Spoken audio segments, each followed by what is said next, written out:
Shalom, I'm Jiro. Ngayon, pag-uusapan natin kung anong itsura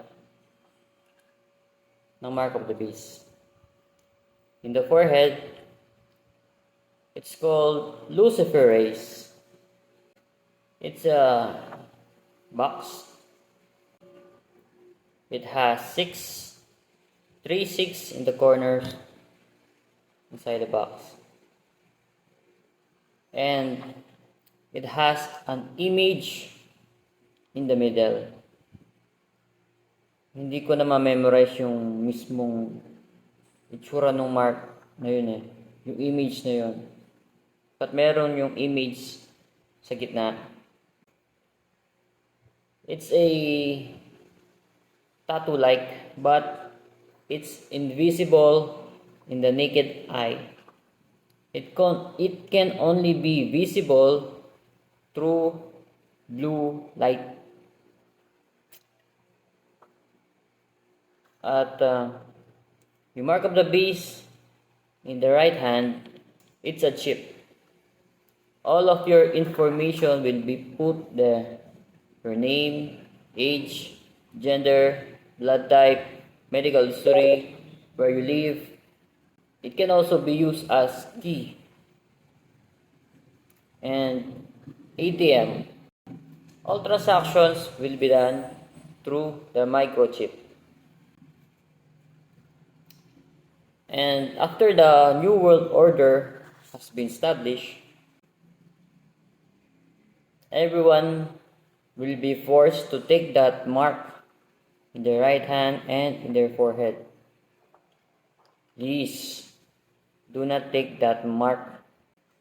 You will directly go to hell.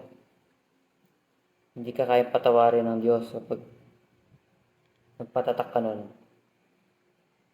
Diretsong impyerno ka.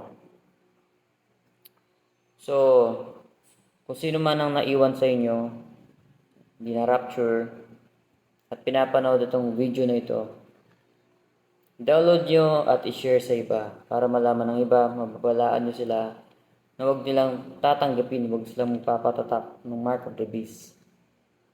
At magkakaroon uli ng virus, mas malala pa ito sa COVID.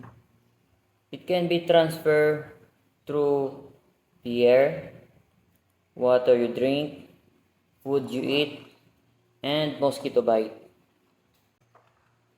Magkakaroon ng World War III sa December. China and Russia versus US. And in the end, alam niyo ba kung sinong nanalo? The US will be the victorious.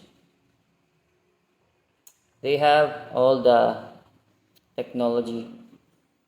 EMP, HARP, blue beam, laser, nuclear bomb. Most likely kasi lahat ng mga mass destructive weapon nasa kanila sa US. Sila mananalo sa World War III. And kung sakali mang hindi kayo na-rapture, hindi kayo kinuha ng Panginoon Kristo, naiwan kayo sa September 24, ihanda nyo na sarili, no? Lumabas kayo ng bahay, umalis kayo sa syudad, in the city, sa maraming tao. Pumunta kayo sa mga bundok, kapatagan, dun sa hindi masyado maraming tao. Kasi sa syudad, in the city, dun ang maraming kaguluhan. Riot, patayan, at makakasurvive kayo ng ilang weeks, months sa bulubundukin sa hindi masyadong maraming tao. Pwede kayo magtanim doon, magtayo ng bahay, tent, temporarily. But you have to accept that you will die. Mababa ang chance na makasurvive kayo for 7 years of tribulation at umabot ng 2030 in the second coming of our Lord Jesus Christ. At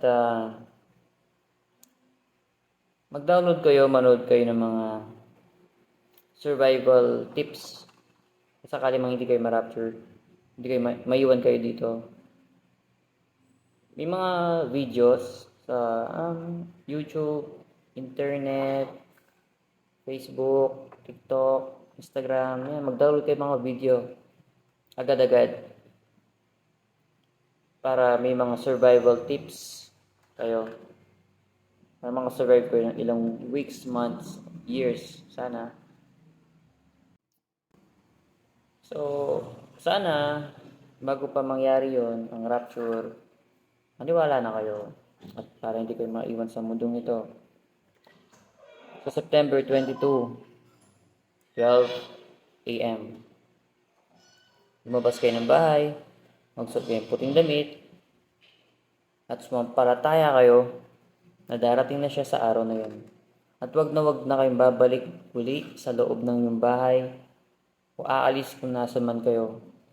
Kung nasa taas kayo ng bundok, on the rooftop, o sa labas ng bahay sa daan, in an open field, wag kayong aalis at babalik, papasok ulit sa bahay, sa loob. Remember Lot's wife.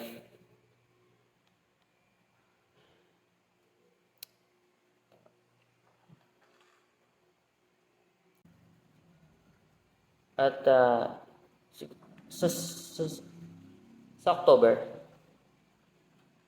mawawala na ng internet. Hindi na kayo makapag-Facebook, YouTube, Instagram, pag-post. Mawawala na ng internet.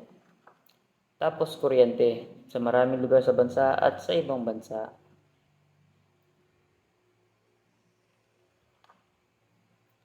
At kung meron mang 10 milyon na nakapanood at nakakita ng video na ito, 1 milyon lang siguro ang maniniwala. At 1 milyon na yun, baka kalahating milyon lang ang ma-rapture. Imagine, ganun kakonti. Yun lang kakonti ang maliligtas, ang mara-rapture, ang kukunin ng Panginoon Jesucristo. Yung mga faithful believer lang. So, lukewarm ka, hindi ka believer, you are unbeliever, unrighteous, adulterer, thief, masamang bagay yung ginagawa mo, drunkards, kasinggero, addict, siguradong maiwan kayo, hindi kayo ma-rapture. So, hanggang merong ilang araw na lang na natitira, magsisi na kayo. Talikuran nyo na lahat ng bisyo nyo at hugasan nyo yung kasalanan nyo. Sumampalataya kayo at magpabautismo nang patawarin ng Diyos ang inyong mga kasalanan, tanggapin nyo ang banal na Espiritu Santo, at masulat ang iyong pangalan sa aklat ng buhay. Ilang araw na lang yun, darating na Panginoon, magaganap ng rapture. So,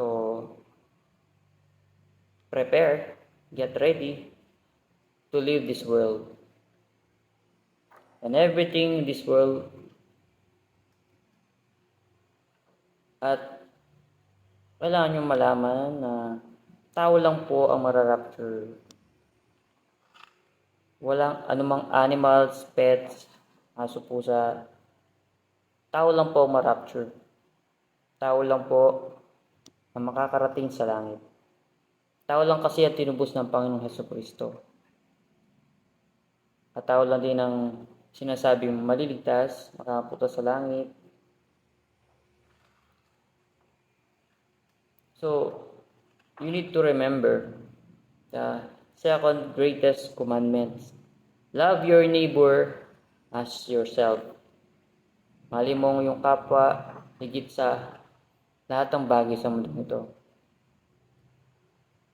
That's the second greatest commandment.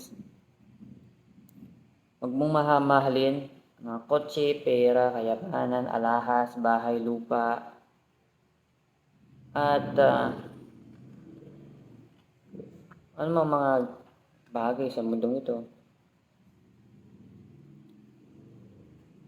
If anyone love the world, the love of the Father is not in him, but of the world. Love not this world, mga kapatid. Love God more than anything in this world. So I hope makapagsisi at makapaghanda na kayo sa pagdating ng Panginoon para ma-rapture kayo. Gamitin niyo yung mga natitirang oras, araw natin sa mundong ito para makapaghanda sa pagdating ng Panginoon. This is a once-in-a-lifetime event in the history of humanity. Gano'n na kabilis darating Panginoon. Slap pata. Parang isang segundo lang, dumaan lang kotse sa harapan mo. Parang kabilis lang. Gano'n lang kabilis siya darating. So, I hope September 21, 11 p.m. nasa labas na kayo, nakasuot na kayong puting damit. At umarap kayo kung saan sumisikat ang araw. Kasi magsimula ang rapture sa eastern country, pupuntang western country at 12. So, kung darating siya sa Luzon, 12. Siguro sa Visayas, 12:10. Sa Mindanao, 12:20. Hindi ko alam. Kasi nakasulat doon from east to west. From one end of heaven to the other end. From right to left. At 12. So, yun lang. Maraming salamat sa panonood.